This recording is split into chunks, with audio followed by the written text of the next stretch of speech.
Well, there we are in Parkgate, Rotherham. Going round in circles like you do. Oh, 160 for fuel here. Penny cheaper than Edlow. We got here. What have we got here? Hey, what we got here? You'd have thought they'd have put me smile on it, wouldn't you? Hey? You'd have thought at these prices they'd have put me smile on it, eh? It's a nice surprise for me though this morning, isn't it? I see Ian Snowden's on there, ex-Everton legend. The Cobra, Huey, AJ Hobson's on there. Big Meech, Peter Fury, Bean, Matthew Stevens, Bricktop, Scott Brunt, Rotherham Villain. Big Ron's on there, Dennis Hobson, Frankie Dettori, Johnny Nelson, Klopp, Eddie the Eagle, Tyson Fury, big fighting man that don't fight no one, and Eddie Hills, the 6 Ice man, and yours truly. Sponsored by Welcome Estates, Innovation Allies, Spartan Solutions, South Yorkshire Packers and South Yorkshire Allies, and the big one that provides us with an office. You know.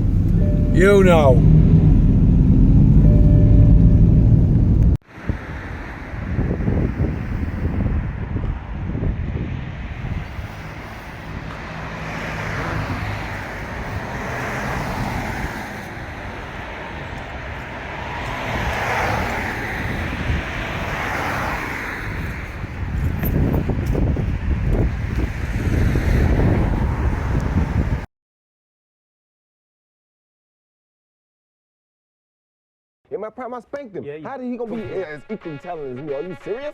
As easy as I beat him, I could have beat him while playing Chuckles on the other side. That's how easy that was.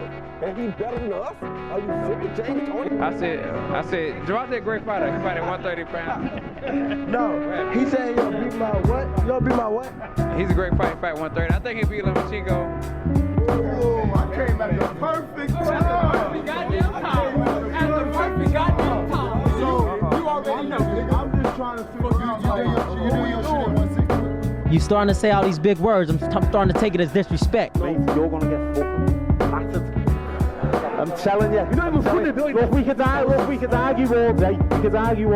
But look, what are you saying? You know when I've knocked you out? I'll fucking knock you out as well, dickhead.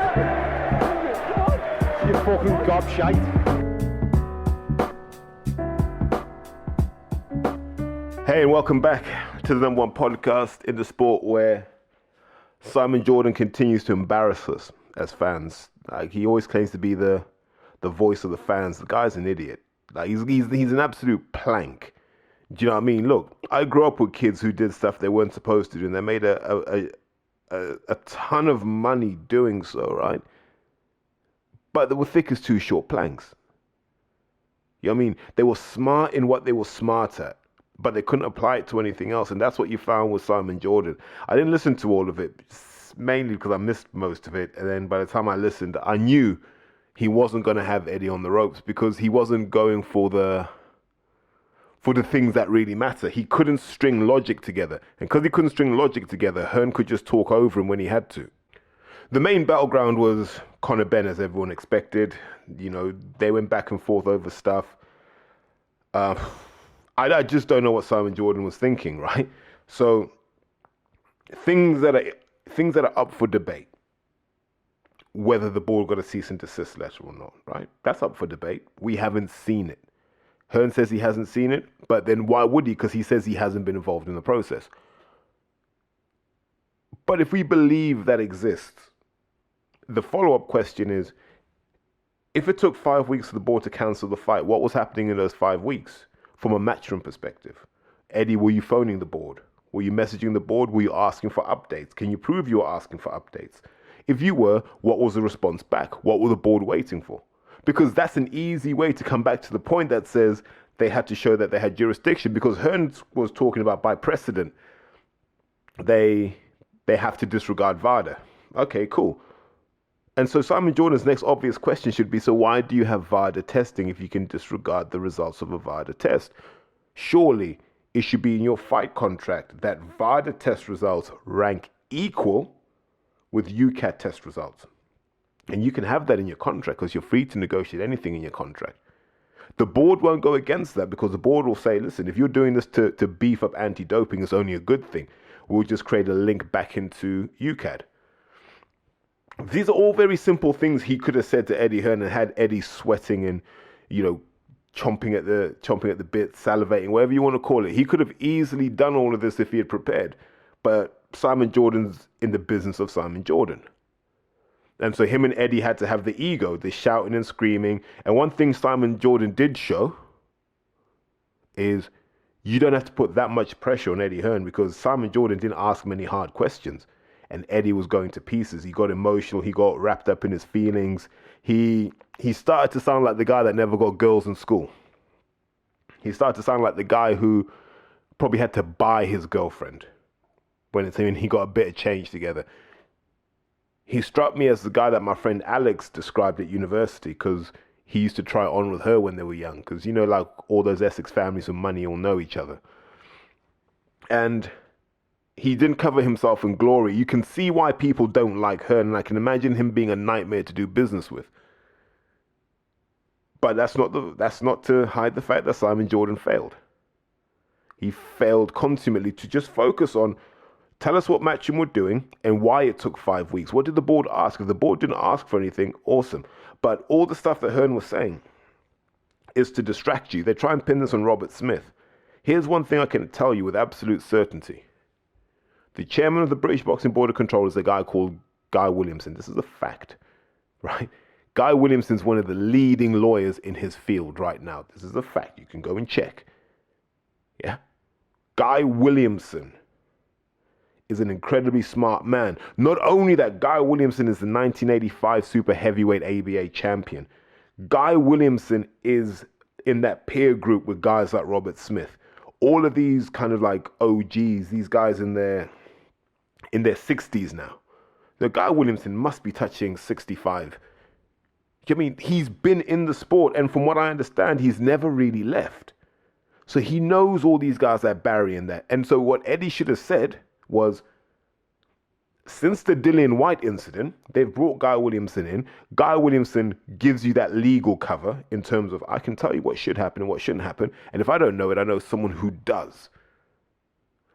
So every move the board has made has not been at the whim of Robert Smith. It has been in discussion with Guy Williamson. This is why the board are moving as they do. And here's the thing Simon Jordan was meant to say. Here's what he was meant to say. Eddie Hearn made this argument. He said, look, I can't stop the fight. It's in the contract, right? Unless the board remove their sanction, I have no choice but to make sure this fight goes ahead. I don't believe that is true. Eddie Hearn, as a service provider, is perfectly within his rights to withdraw his services anytime he feels to continue would be harmful to his business and against the principles of which he chose to engage to do business, right? So walk with me on this. Had that fight gone ahead at the board's support and confirmation, and something had happened to either fighter, Eubank or Ben, where would the lawsuit land? The same place it landed with Michael Watson. It will land at the board's door. And because the liability sits with the board, the owner sits on the board to satisfy themselves of any material detail. That is the duty of care the board have. The Edward Goodneck thing reinforces that. The whole Nick Blackwell thing shouldn't be forgotten either. The board is under a duty to avail itself of anything that is of material consideration when looking at whether to sanction a fight or not. Now, I would have just said to Eddie Hearn, are you telling me that 2 failed VADA tests do not count as a material consideration? And Eddie's response would have been, they have no jurisdiction with VADA. It doesn't matter. Here's an example of what should happen.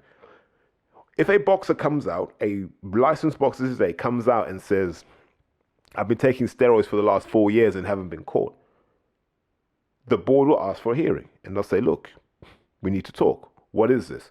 And then UCAD will say, we need to be involved in this.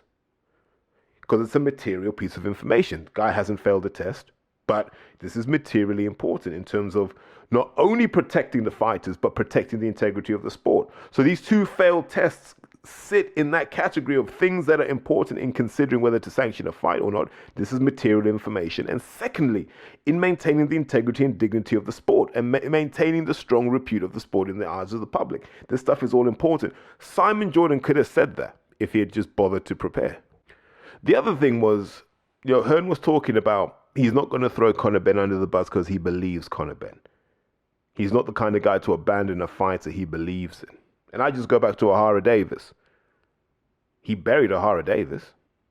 He didn't think twice about ending his relationship with Ohara Davis. He felt no interest in gathering the facts. He felt no interest. He did what other people pressured him to do.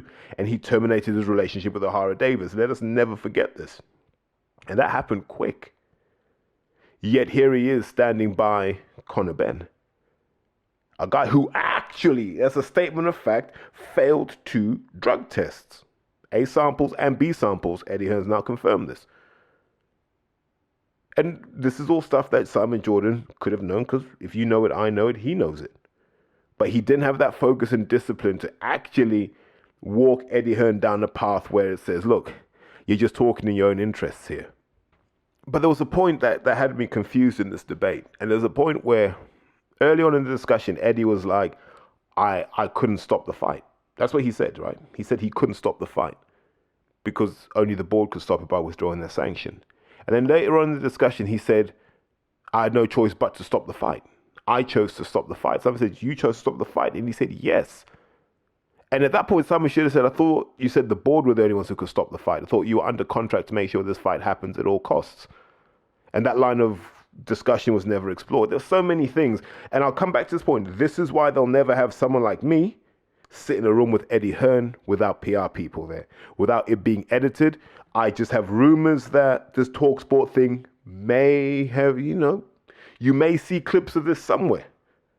It wouldn't put it. I wouldn't put it past Eddie Hearn to get someone like Frank Smith to film him in TalkSport. Here's Eddie Hearn going to show Simon Jordan who's boss. I wouldn't put it past someone like a Frank Smith or whoever they got in the office to do that. If some T-boy to do that, and then Eddie can go, yeah, I showed him, and then we'll get the Matchroom spin on what happened. Jordan kept focusing on stuff like strict liability, and he was right. Eddie Hearn showed that he doesn't understand what doping is because strict liability is how it works. It just struck me as he was digging into this Dillian White playbook from all those years ago, not realizing everything's moved on. Like, the board have shored up their defenses. The public are now more prepared and more clued up. You can't keep spinning nonsense to us. We needed specifics. Hearn wasn't giving them. Simon Jordan wasn't pressing for them. It was just a poor effort overall. I thought Eddie came out of it looking bad. He looked like a middle-aged man who should know how to behave better. A bit cringeworthy. He's got I was going to say salt and pepper. It's probably just white and brown sugar beard he's got now. Cringeworthy all around. The one thing I am going to defend him on, and this came later in the discussion, was when he was talking about Joshua Buatsi, because on that he's 100% right. I think he's 1,000% wrong on Conor Benn, but he's 100% right on Joshua Buatsi. And he did say, look, we invested in this guy. We're currently at a loss in terms of how much we've put in and how much he's generated, which I believe, because Josh has never been a big ticket seller. He's never been a big attraction in London. Let me say this again. He has never been a big attraction in London. There are certain people that if they box on an amateur show, they bring numbers. The first person I ever saw do this was Ted Cheeseman about 10 years ago. And, Ted could fill out a Fisher show on his own. I think when he had his first senior bout, September 2013, he essentially sold out the whole arena himself. That was Ted Cheeseman. So I've seen it happen with Ted Cheeseman. I've heard it's happened before with Kevin Mitchell. It started to happen a bit with Anthony Yard when he built his movement, and Ohara Davis. When that group moved together, they were an attraction. Kid that I used to train, Courtney Bennett, was an attraction. You knew to an amateur show, courses brought 20, 30 people. No one does that at an amateur show. That's hard, unless it's your show. And this was at away shows. So people kept booking them. Josh wasn't pulling in numbers. I think John O'Donnell pulled in numbers as well. I'm trying to think of guys who did. The O'Meara family must have pulled in numbers when Dale Youth had shows. There are a handful of people who pulled in numbers in the amateurs. Josh wasn't one of them. So when Josh won the Olympic bronze, he was probably better known outside of London than in London, and he never sold tickets like that. You look at someone like Richard Riakporhe. Richard Riakporhe was on Matchroom shows because he could shift. He couldn't just shift tickets. He shifted expensive tickets. Richard had a good relationship with the Latif family, and they thought nothing of putting 20 grand down on some tickets. And so Richard was set up. Josh has never had that. Yeah, Josh has never had that. Josh has never had a big endorsement deal. Like 258 didn't really work for him. They didn't really put it in for him to monetize who and what he was. And so Josh is there confused, badly advised, by the way. I've said this before, I'll say it again. He's been badly advised in his approach to this. He would have been better leaving on a handshake, because the things he said have been sort of debunked. Number one, if you're being offered £1.25 million to fight Dimitri Bivol, you take it. I don't care. You take it. If it's an option for 3 additional fights, so what? Who are your 3 additional fights going to be? Let's just pick realistically, right? You're going to fight Bivol. If you beat Bivol, your first fight of the 3 is the rematch with Bivol. If that don't pop for you, you're going to fight Callum Smith. So that's 2 out of your 3 fights sorted. Nothing that's going to put you, do any harm to your career. Then there's a 3rd fight. Yeah? And they may take you off the Matchroom estate. They may not. It may be a Lyndon Arthur. It may be a yard fight. Essentially, the big fights are the big fights. They're going to be made with the same people. Josh was in a position to do that. So why he chose to leave baffles me. He could have been the loyal soldier that stayed and made a whole stack of money. Now he's on Sky, and I don't care what anyone says on Sky. He'll always play second fiddle to Dan Aziz, because as I keep saying, Dan has the hearts of the fans. And Josh will always play second fiddle to Dan on that. So it doesn't make sense to me. But Hearn is 100% right. I can't let you fight my champion and then walk off. Not after I've invested in you. You need to stay here till I get my money back. Fair play. And I don't knock that. Remember, everyone gets rich in this, by the way. So what we know for certain is Boatsy turned down 600 grand to fight Pascal. And we'll come on to Pascal later because he lost. So that was a winnable fight. Would have put him in pole position to fight Beterbiev. Could have taken that fight for 600. Could have fought Yard. I'm guessing the Yard fight would have been a 7-figure deal. Could have fought Bivol for 7 figures. You've turned all of these down. Who the hell's advising you? Because I'm trying to understand what the bigger picture is.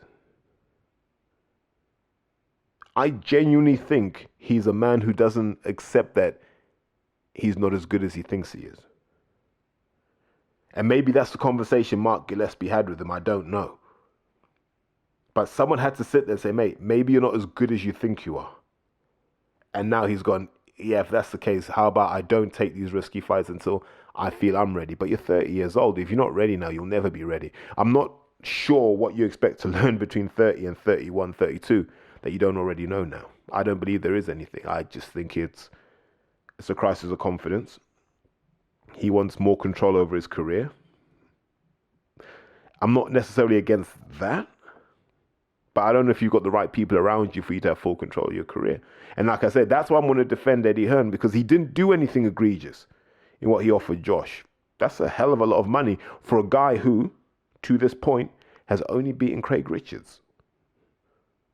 Like I said, Bolotniks is just a guy that was created in the MTK verse for us to believe was a serious threat. He's only ever really beaten Craig Richards. And even then, I think Craig just let him off the hook. So now, I will defend Eddie on that one, defend Frank in terms of his dealings with Boatsy. I wish Josh Boatsy all the best, by the way. I hope he fulfills his potential. I just hope he gets some good people around him. And I feel the same way about Jack Massey. I heard Jack's now signed with Joe Gallagher. Congratulations to Joe. If we talk about Jack Massey, the boxer, I think Jack has potential to be European level plus in the cruiserweight division. Right? He has. He's got that in him to be that sort of guy. But I don't see him having the character to fulfill that. I'm going to explain why. I already did an episode on Jack, so I don't need to rehash those points. But if you jettison Dennis with the disrespect you did, when you jettison the Rimmer family with the disrespect you have done, yet Kevin Marie stays, why does Kevin Marie stay? What has he done that the others haven't done? That doesn't make sense to me. If he had got rid of everyone and said, I'm starting again, I'd have understood it. But Kevin Marie seems to be there. Is he the one instigating all of this? Because if he is, then it's disrespectful.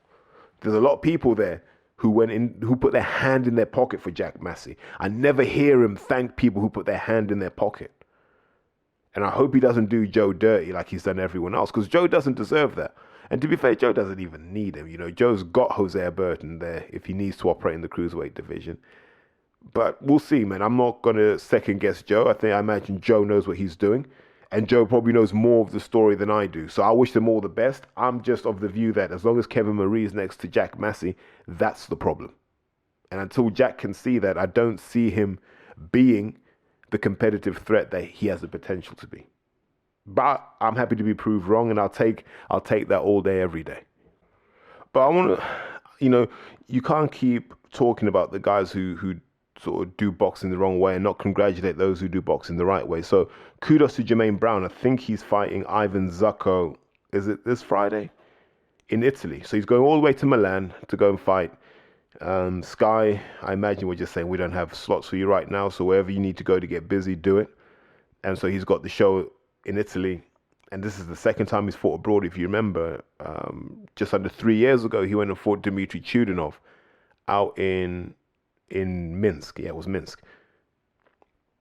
And so credit to Jermaine. I think it's dawning on him he may have to do this the hard way. But the upside is he's in the super middleweight division where you're never far away from a world title shot. And I think if he can just move pretty quickly, do a bit of learning, and I know he's not going to want to hear me say this, but I think he needs to thicken up a bit. Like when you look at Jermaine as a super mid, I imagine he could probably hold a few more kilos, maybe about 2.5, 3 extra kilos in the right places. And that would make the difference. Because when you look at who's who as super mid, you've got guys like, in the UK, you got John Ryder, you got Zach Parker, obviously you got Zach Chelly, you got Mark Heffron. If Jermaine can get his physicality up to a level and just tweak that decision making in the ring, and just a few more wrinkles to his game, he's in that crowd. And then once you get out of Britain, you're only ever 1 or 2 shots away from a world title. So I'm hoping this is the start of a good 12 months for Jermaine. I'm always going to be biased because obviously I know Jermaine personally and I know Adam, his trainer. But I love seeing guys go, right, I'll fight anyone, anywhere. We know we talked about this with Dan Aziz fighting in France and how that was good preparation. And I know I raised concerns because I think Dan should be headlining in the UK. I think you build Dan here. I think there are other guys you can build on your foreign shows, like the guys who are coming through. But Dan Aziz should be built here.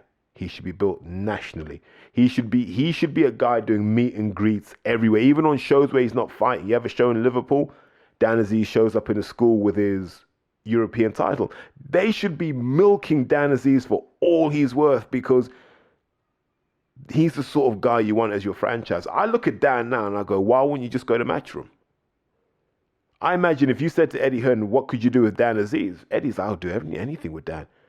Couple of fights, we'll have him in with Canelo. I can see Eddie thinking that way with a Dan Aziz because he hasn't got to do anything with Dan. Just talk him up and he knows Dan's doing the rest in the background. So I wouldn't be surprised if strategically Matchroom will come knocking for Dan. So it's been a weird time because we've kind of had Eddie Hearn in full clown mode the last few days, haven't we? He was in the States for Ryder Canelo, a fight that makes no sense to anybody. John Ryder doesn't stand a chance against Canelo. I don't want to hear anyone try and give me an argument to the contrary to that. Canelo's too good a boxer. Canelo's of comparable height, comparable build. Canelo will have the same medicine cabinet. So I'm like, what are you going to do? That kind of gorilla shoulder shrug every time Canelo jabs you. Thanks, but no thanks. I think it's a routine fight for Canelo. He may make it entertaining for his fans, but John's not a high activity fighter. Canelo would love that because it means Canelo can just pick him off. This is just another British payday for him. No drama there. And, Hearn was just in full nonsense mode trying to convince us that this is a competitive fight. Even Ryder tried to say Canelo's had his worst year ever. And John Ryder's like, I'm coming off my best year ever. I'm like, a guy broke his hand against your head and you're saying it's your best year ever. Like, that doesn't make any sense. We're not that far off the stink of the Callum Smith result. So for me, it's a fight that probably won't pay attention to, a fight that no one particularly cares about. That's why it's happening in Guadalajara. And this is another sign of Hearn being desperate, scraping the barrel. And like I've said before, I don't believe DAZN have full confidence in him. I think they're just stuck with him. I think if they had their way, they would literally jettison Hearn and De La Hoya and just say to Al Heyman, what will it cost to bring you on board? Because he seems like a guy they can do business with. And just as an example, so if you look at what's happened in the last few days, like Sky moving to channel 429, DAZN moving to channel 429 on the Sky platform. Hearn will talk about how he was involved in that. That's not a Hearn decision. That's a distribution call. So that's run by your chief commercial officer. Nothing to do with Hearn. Boxing fans need to separate Hearn from DAZN. This is a commercial entity that's realized what they were selling wasn't what the public wanted. We don't want to consume sport via an app. I do not care who you are.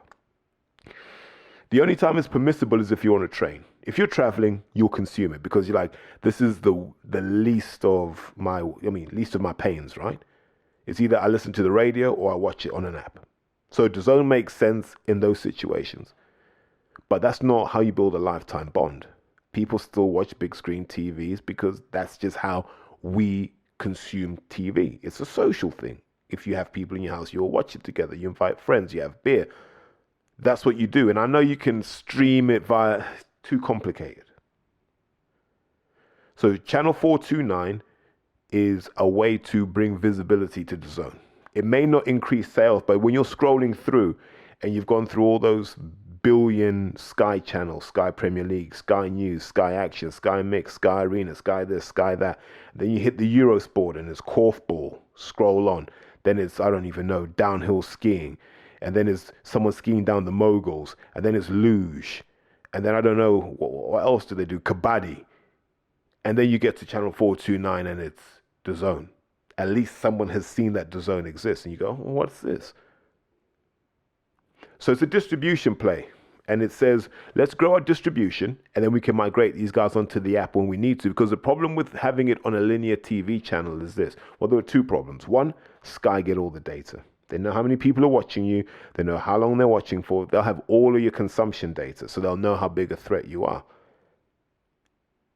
So competitively, I see where that comes from. But big picture wise, if you're looking to integrate, which is where this is going to end eventually, Sky have far too much information that will help their negotiation position. The downside is if you're trying to build all this wonderful tech that sits in your app, you need everyone on the app. Now, there's the other option is you can run the app and the TV channel in parallel, right? Off one subscription. So I can still do all the messaging, the betting, the e-commerce and all that stuff on my phone while I'm watching on the TV. So that's another upside of it. It frees up your device to do all the other stuff in real time.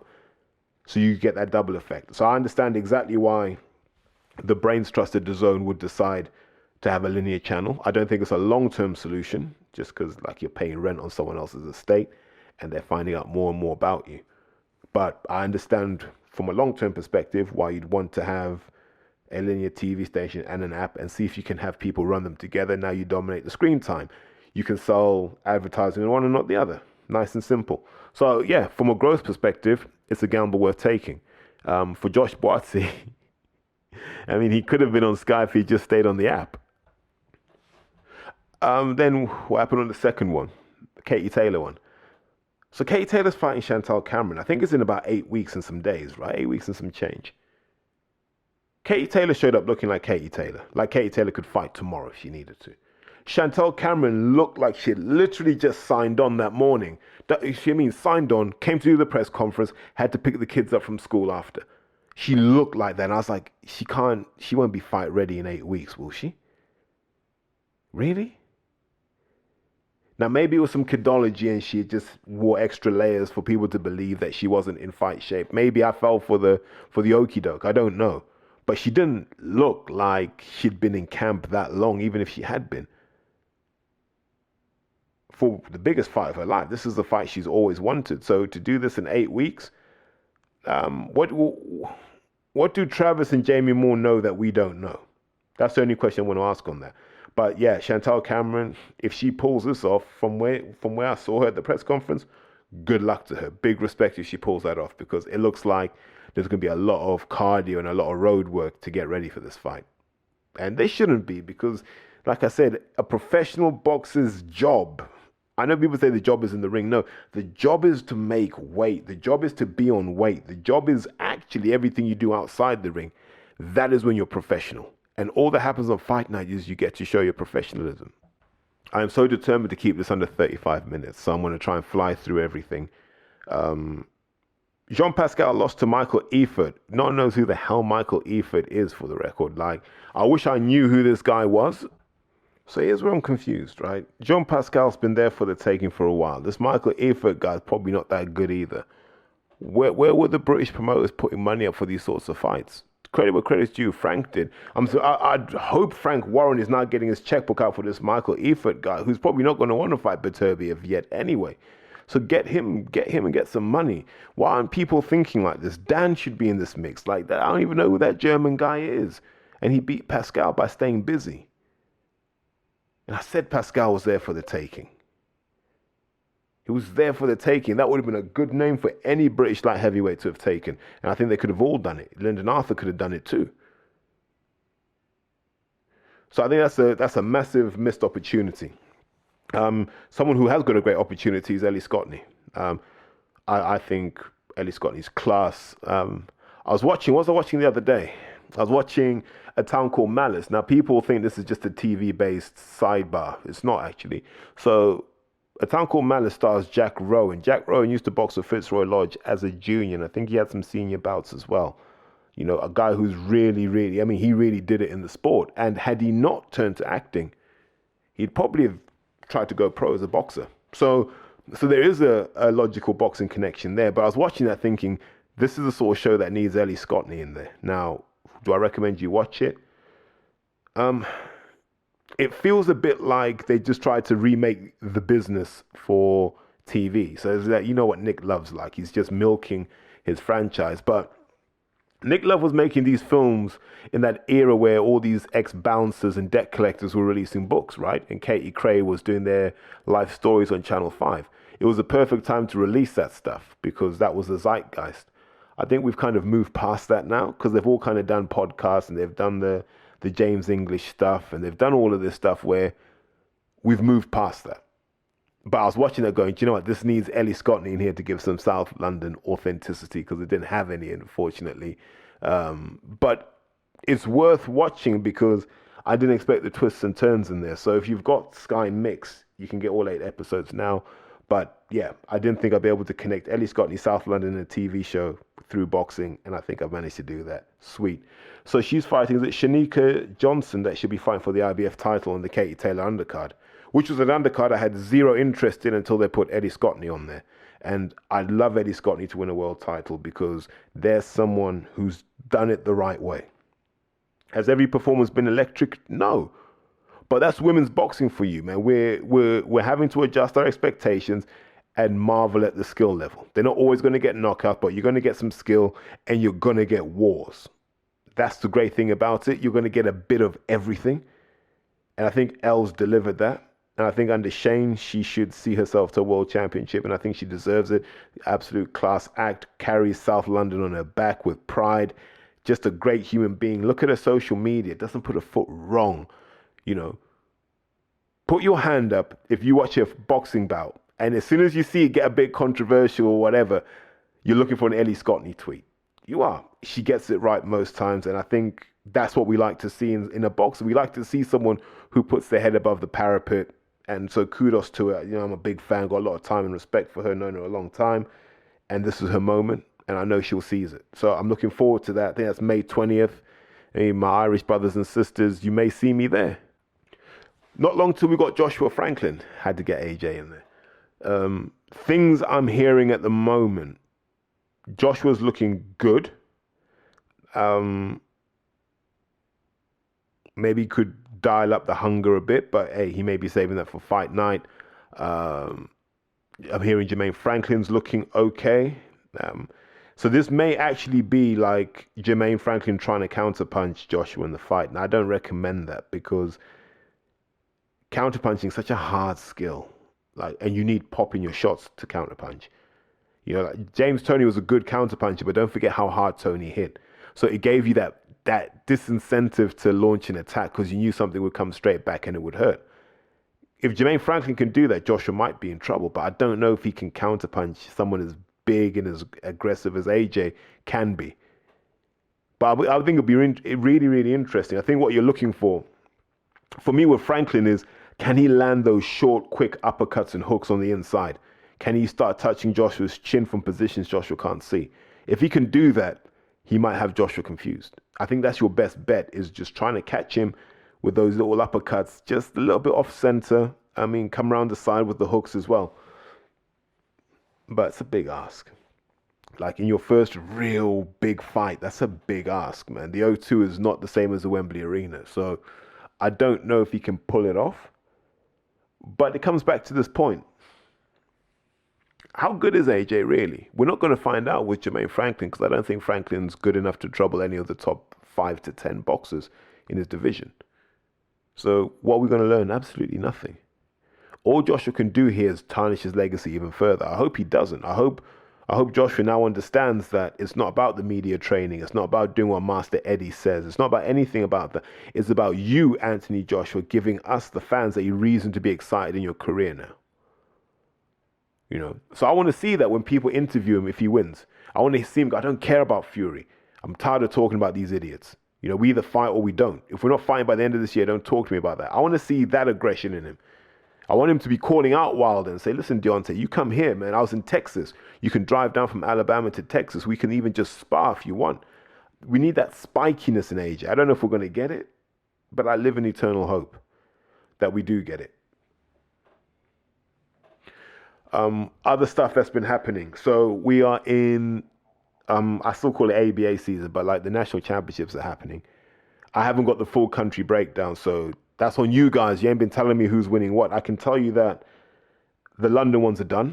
So I want to congratulate a young kid, Tyrese Ramsey. A lot of you won't know who he is now, but I promise to God, on this trajectory that he's on, you'll know about him in a couple of years. Kid's got everything. He's just got to... He's just got to be able to do that round after round after round. And it's coming with maturity. He's still relatively green and like he's made it out the Londons. And so that's an impressive achievement. He's done well. And I genuinely think this year he could get to the final and win it. So congratulations to him. Young kid that I remember Donald Smith telling me about, Tino Bello. Is it Belliot? I can't even remember now. I need to say Belfort though. So he boxes out of Dale Youth at 92 kilos. So he came through well. I saw some clips of him performing. He's looking good.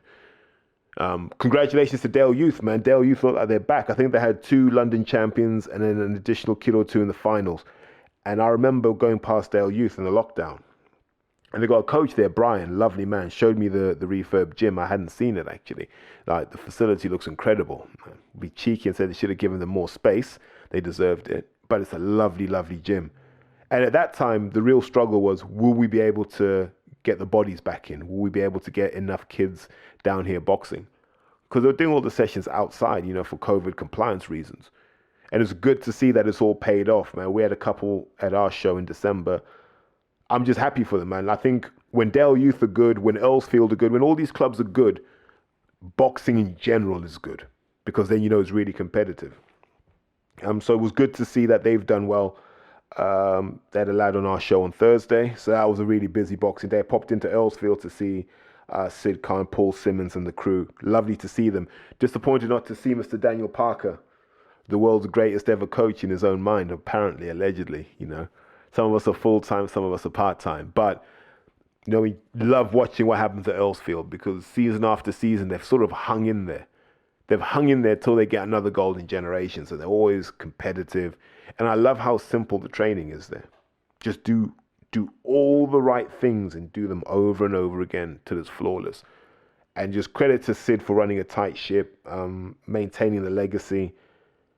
Just, got a lot of respect for those guys. We're rivals in a sense, but that's just a competitive rivalry. There's a lot of respect that goes there. So kudos to them. So I passed through there on the way to our show up in Wandsworth.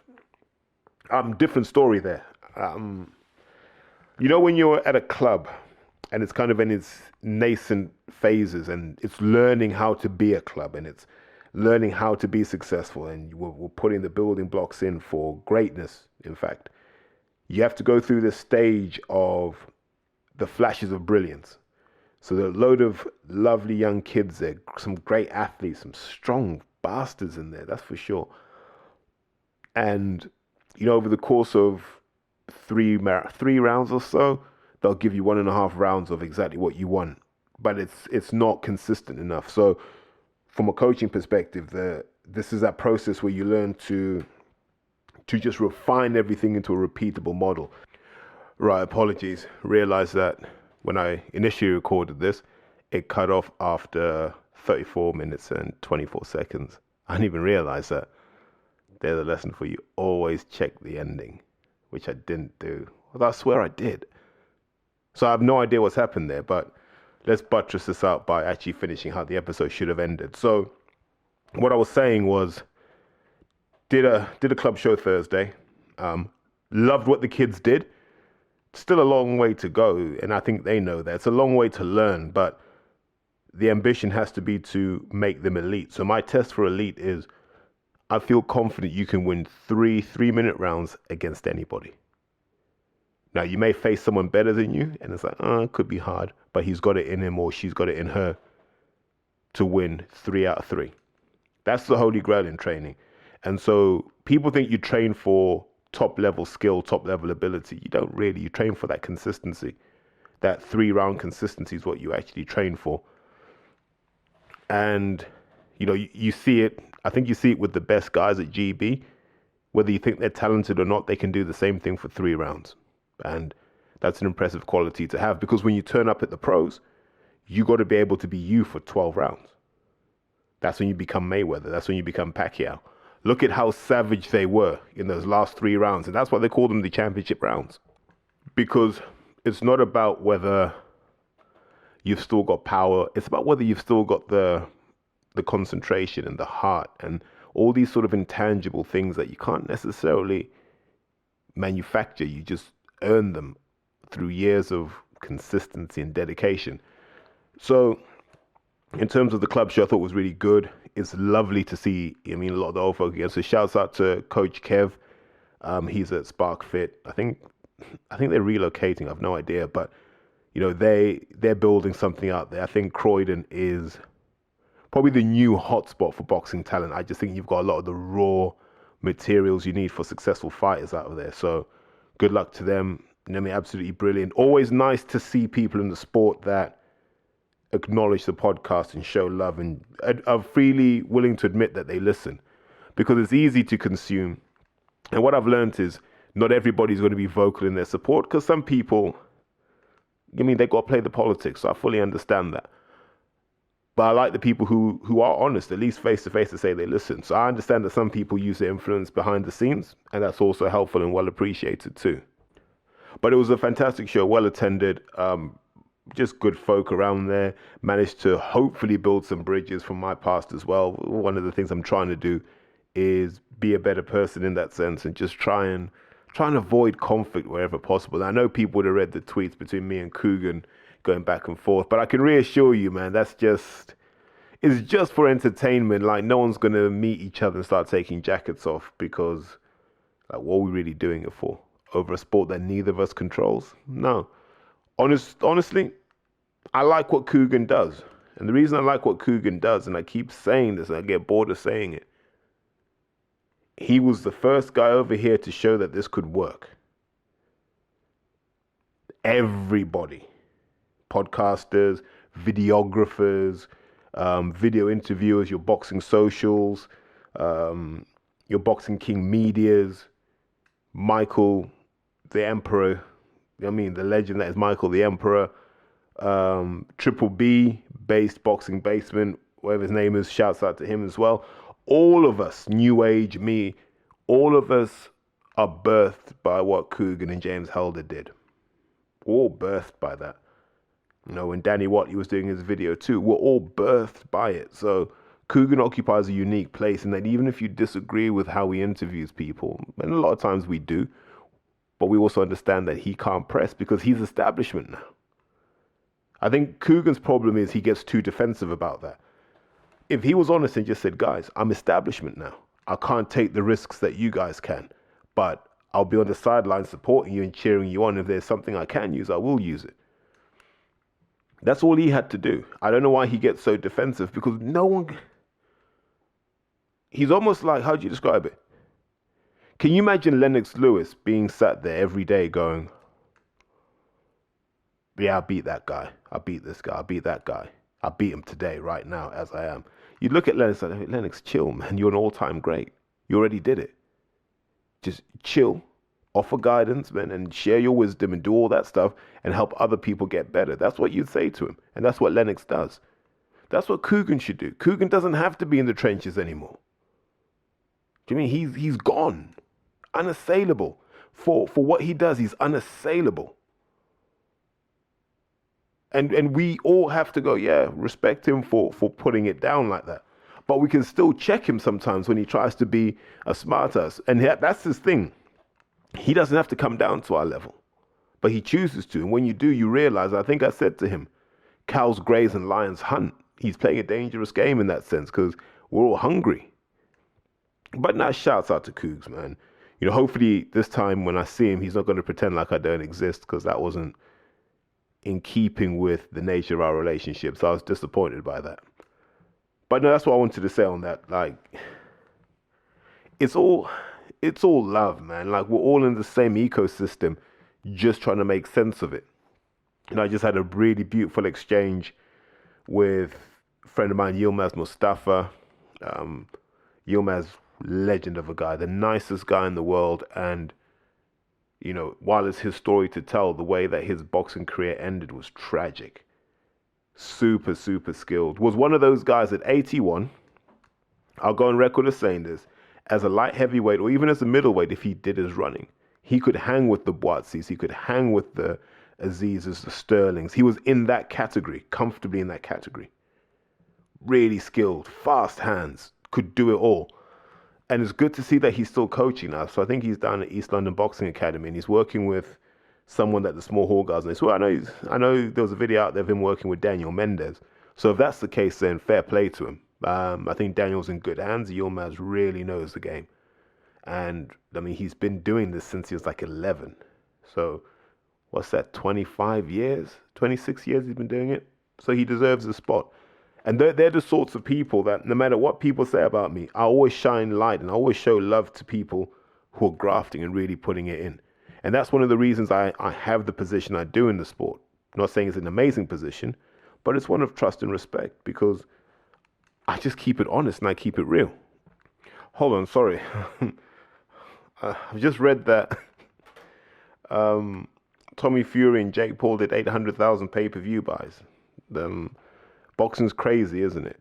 One of the things I do want to ask is, and I know I've completely gone off topic here because I saw this and it sort of triggered a thought in my head. Why hasn't Charlie Zelenoff been brought into one of these Misfits shows? I'd like to see Charlie Zelenoff against Salt Pappy. And I see this because people are like, you know, Charlie Zelenoff is probably the meme of the day today. And I'd quite like to see that. But let me just come back to just boxing talk. One of the things I wanted to say, and I sort of forgot this in the initial, I didn't forget it in the initial run of the episode, it just didn't make the cut clearly. Salute to Danny Watley, man. It was lovely seeing Danny in the corner with a lad that he's worked with clearly. Like, I've sort of seen him do the officiating and the judging, and I know that was like his route back in, but he looks like he's doing what he's doing what he's loving now. And as someone who's kind of been on the sidelines watching the drama unfold, number one, I think it's absolutely disgusting to freeze someone out who's passionate about boxing. Like, Why would you do that? And secondly, when someone derives so much spiritual health from boxing, why would you do that? It's the ultimate act of cruelty. All over something that's an absolute minor infraction. But the important thing is that he's back and he's doing what he loves. And I encourage all of you guys, man, get involved, because yeah, it takes up a lot of your time and you do have to say no to certain things in life, but it is more than worth your time. So Danny Watley, salute, mate. Congratulations and welcome back. You? I'm well, thank you. How are you? Hi, Lawrence. Good. Thank you so much for coming. What are you up to today? You got a fight the weekend. What are you doing today? Is it just chilling out this week? Not chilling the whole week. I'll be doing, my usual training process and just, locking in on the fight on Saturday. You are fighting David Light. Tell us a bit about your opponent. It's a good name to have. You don't want to fight someone called like David Smash Your Face in, do you? No. David Light sounds like an easy opponent. Go on, tell us a bit about him. What can we expect to see? Is this? I'm guessing it's going to be a tough fight, right?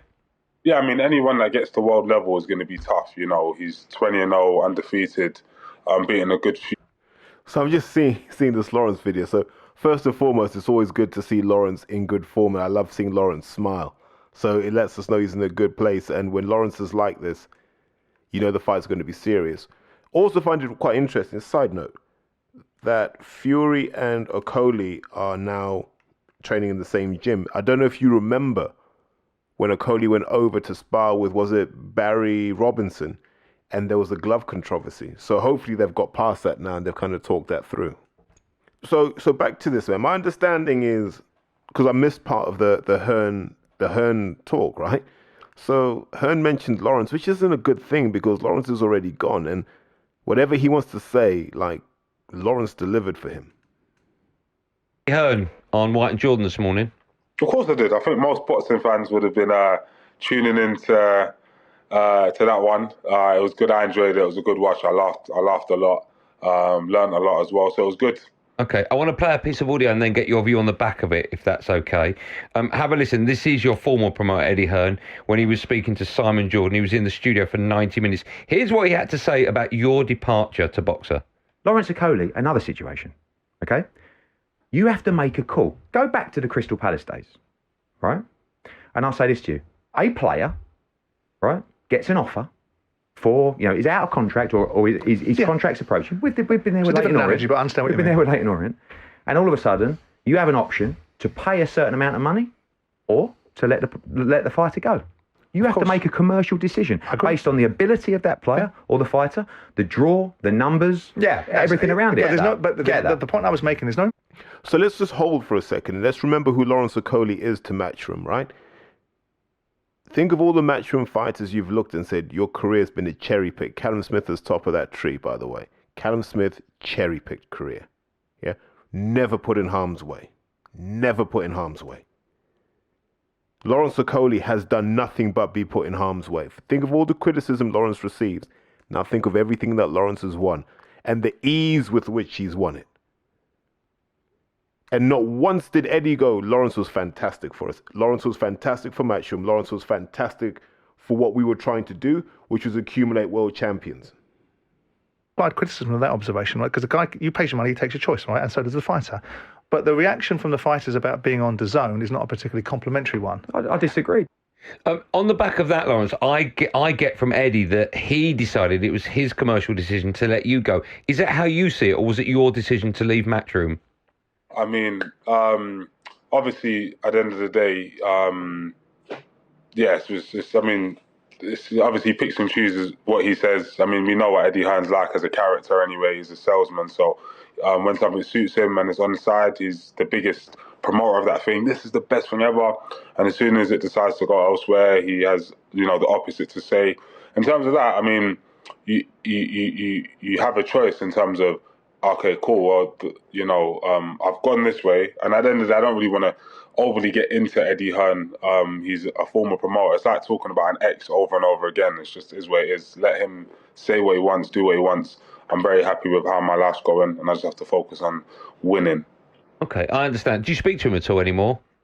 Me and him have chats because we have an ongoing situation behind the scenes that maybe I'm not allowed to talk too much on.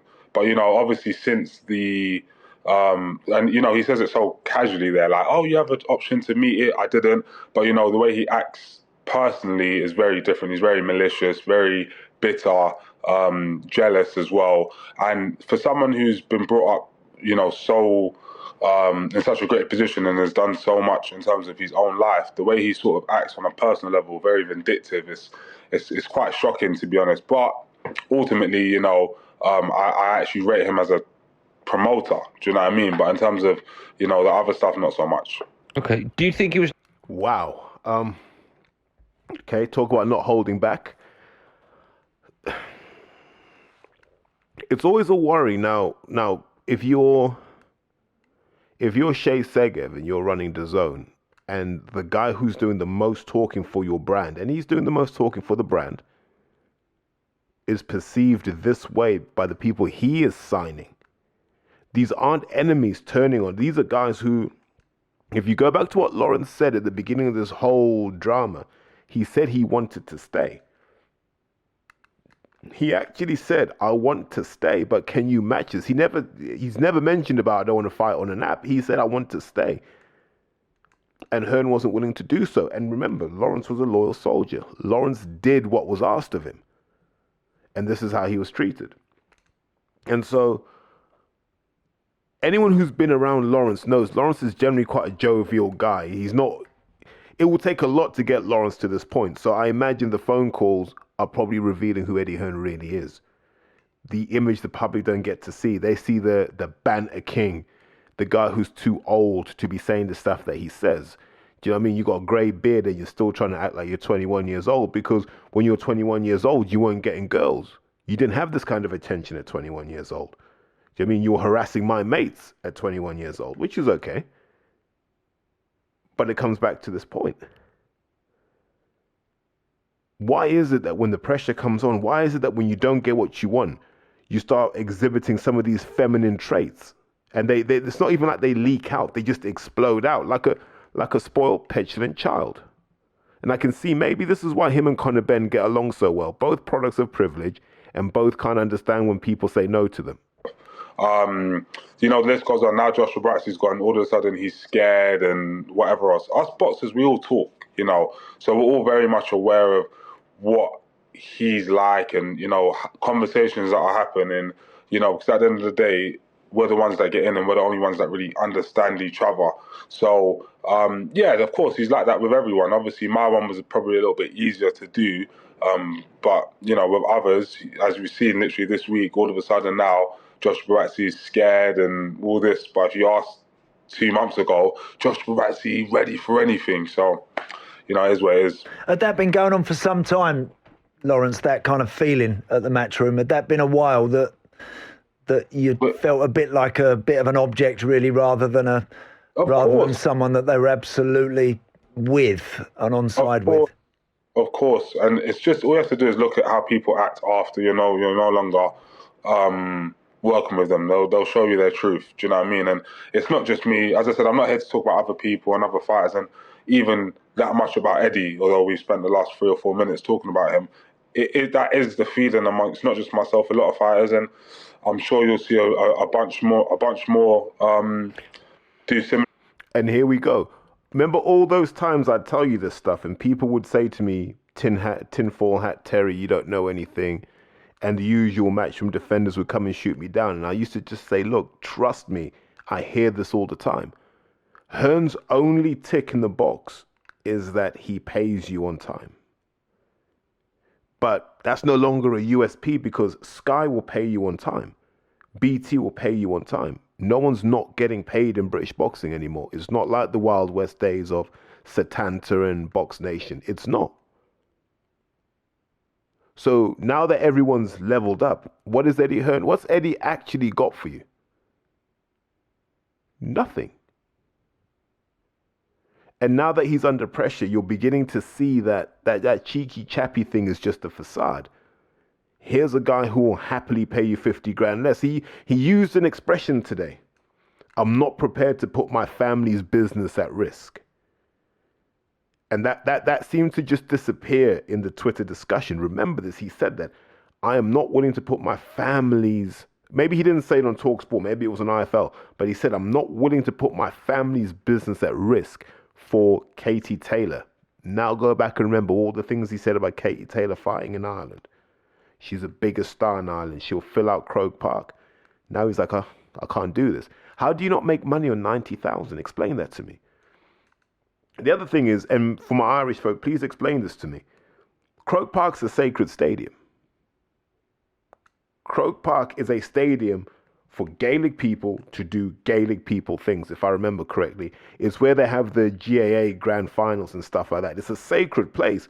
You just want to stomp up there and do boxing. Like, you're not showing respect for how sacred it is. I remember this because when England played Ireland in the rugby there, the significance was huge because Croke Park was like the epicenter of anti-Englishness because of its heavy influence in the world of Gaelic sports. And Hearn's not showing any of that respect. Typical, then come back to the point, typical Englishman coming in trying to impose himself on the Irish is how it's going to be read in the broad Irish community. The guy has no clue and no decorum.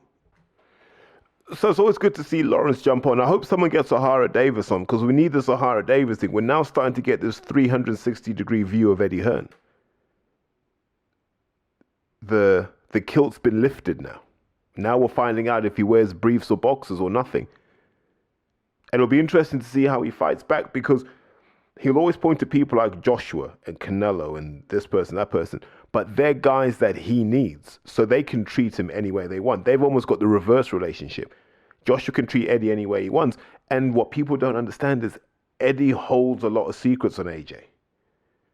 Right? Now, you imagine AJ says, I'm done with Eddie Hearn. If he just treated Josh like this, if he just treated Lawrence like this, if historically he treated O'Hara the way he did, you don't think Josh was there like, God, Eddie's going to reveal my secrets. Eddie's going to reveal how I really live. Maybe Eddie had an investigator follow him and maybe Eddie found all this out. Maybe Eddie paid for this information. Because rest assured, Joshua sits on top of a fair few secrets. The way he operates his operation, God, that didn't sound great. But the way he manages his operation is by design. Yeah? Keep everyone in the tent. That way the secrets don't leak out. And when they do, pay him off. So I just wanted to literally tack this on to the end because I realized I stopped abruptly at 34:24. So hopefully this will make amends. Some of you might have to re-listen to this, but it'll be worth it. Now on that note, I'm going to sign off and say, right guys, take care and I will speak to you all soon, okay? Bye.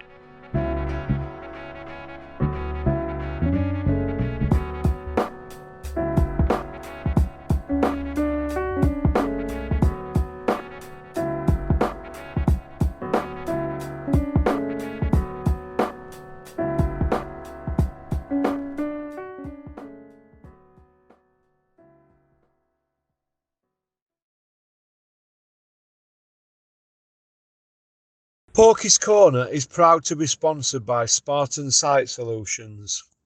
They are specialists in civil engineering and demolition contracts for the construction industry. Interested parties should visit their website or contact Porky's Corner for a referral at porkycorner@mail.com.